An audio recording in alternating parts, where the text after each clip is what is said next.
Guys, welcome back to the YouTube channel. Today we are going to talk about linear regression.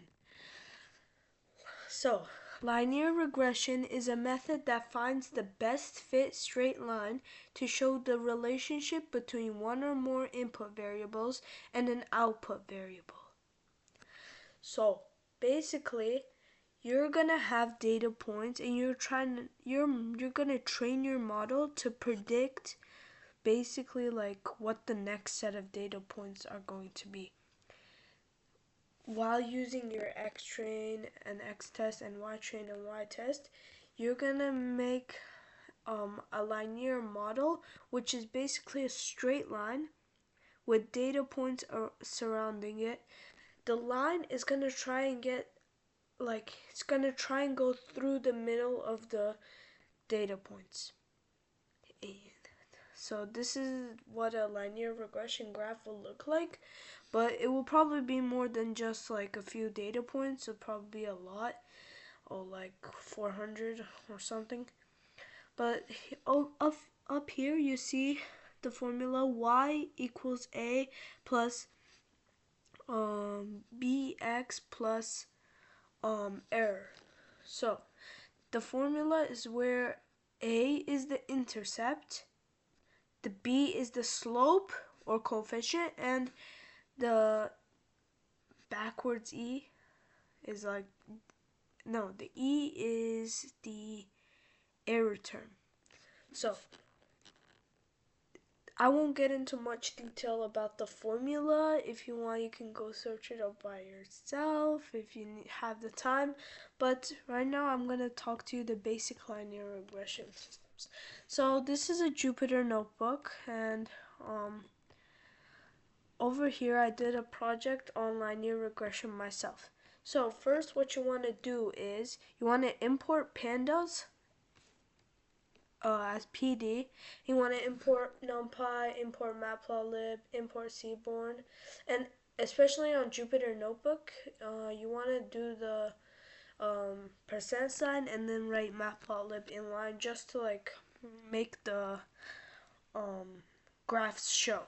So here we have to get the e-commerce customer CSV file from the company. It has customer info such as email, address, and their color avatar. Then it has numerical value columns.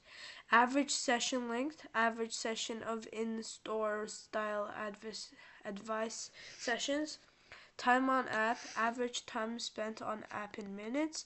Then there's time on website, which is the average time spent on website in minutes, and length of membership, how many years the customer has been a member. So right now we make a data frame by reading the e-commerce customer CSV, and we check the head of we check the first 5 rows of the data frame. So here we have email, address, avatar, average session length, time on app, time on website, and length of membership, and yearly amount spent. So this time on app and time on website will be important for later.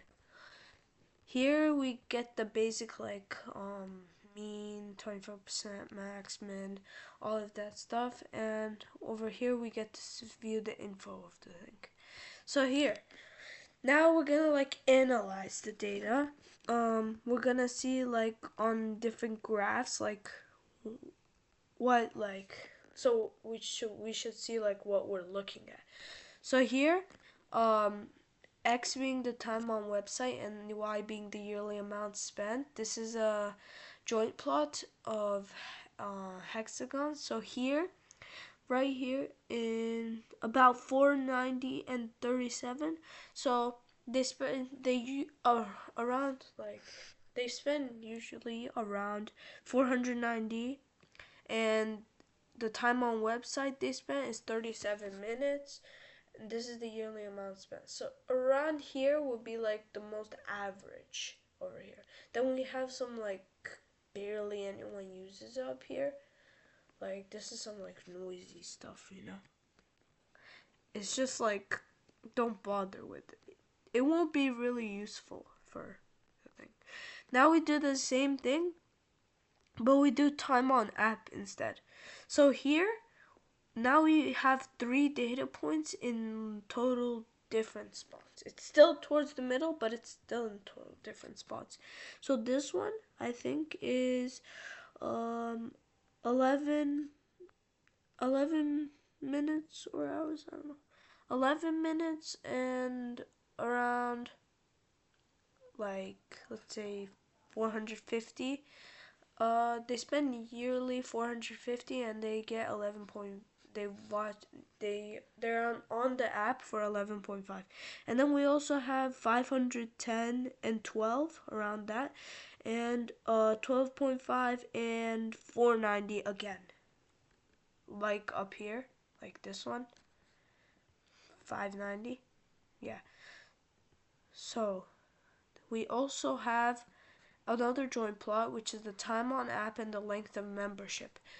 Here on the length of membership, remember, the darker the color, like the more average it is.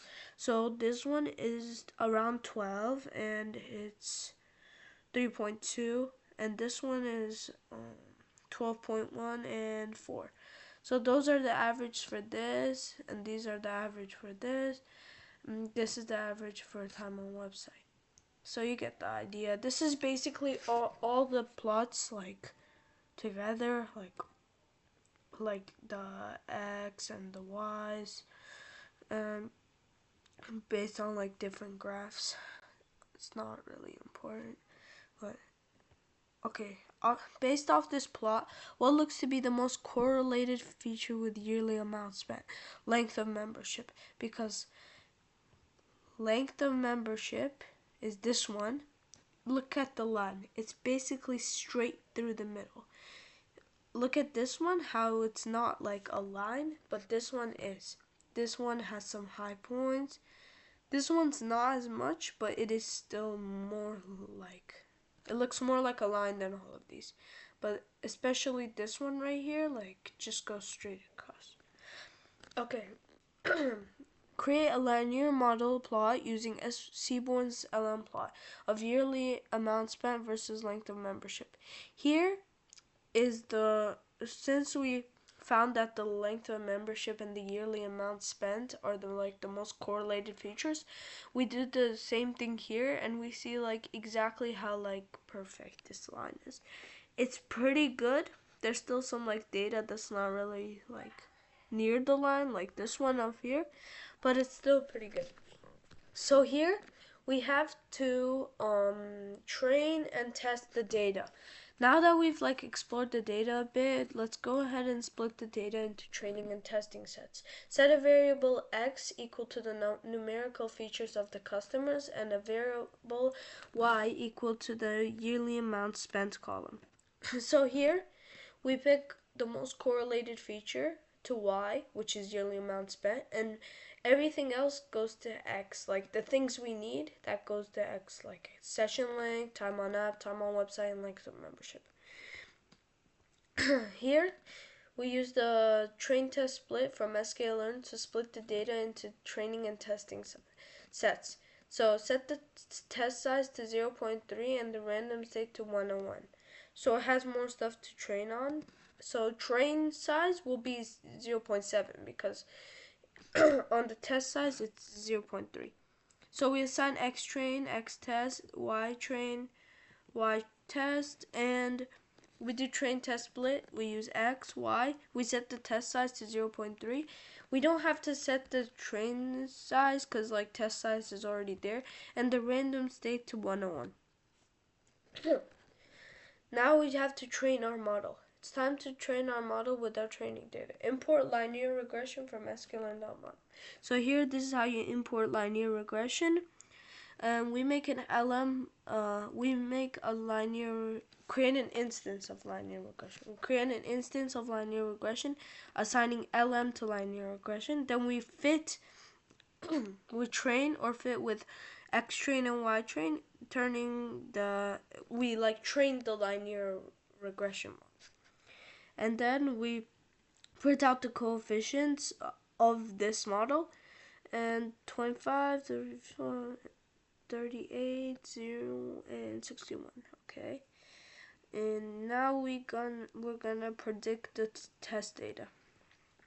Now that we have fit our model, let's evaluate its performances by predicting off the test values. Use lm.predict to predict off the x-test set of data.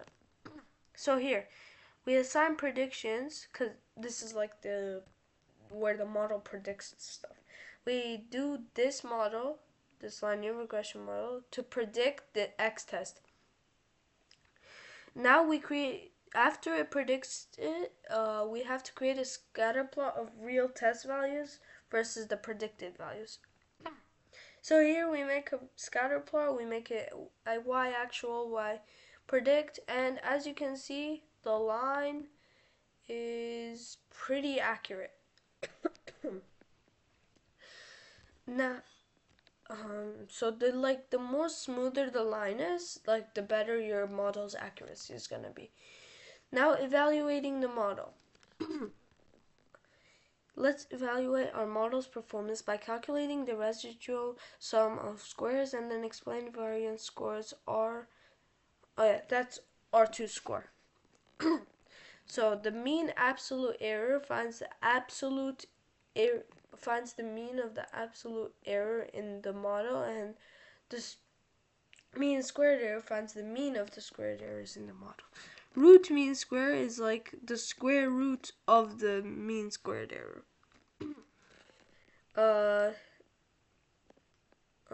Here we import our metrics, which is MAE, mean absolute error, and MSE, mean squared error. And here we print out mean absolute error, and we use y-test and our predictions because y actual and y predicts up here. We do the same thing for MSE and RMSE. So notice how NumPy we squared the MSE because it's root mean squared error. Then finally we print out mean absolute error, print out mean squared error, and print out root mean squared error. As you can see, we get a pretty good score. I mean, it's okay. It's decent. It's decent enough. Over here, we have the residuals. We got in a very good model with a good fit. Let's quickly explore the residuals to make sure everything was okay with our data. So, plot a histogram of residuals and make sure it looks normally distributed. Use either Seaborn, Displot, or just plt.hist. So, I used histogram, I should say, and we did residuals, and we made our bins dirty. The X label is residuals, Y label frequency, and the title is histogram of residuals. So over here, this is our plot. As you can see, the highest point is -2 up to 14, 15. The frequency of the residuals is right here, around here. For the conclusion, we want to figure out the answer to the original question. Do we focus our efforts on the mobile app or the website development? Or maybe that doesn't even really matter and membership time is what's really important. Let's see if we can interpret the coefficients at all to get an idea. So we make the data frame again and we see the coefficients like we did up here. Where is it? Did I pass it? It was right here. Over here, the coefficients of the model, and now we print it out as in the normal form, and we see that the length of membership is the most important one. They should focus their efforts on the length of membership. Each coefficient shows how much time. Do you think the company should focus more on their mobile app or on their website? Okay, this is the time on app and this is the time on website. Time on app has 38 while this one has 0. So the answer is to the time on mobile app. Thank you everybody for listening to my video. Hope you learned a lot about linear regression. Thank you and bye.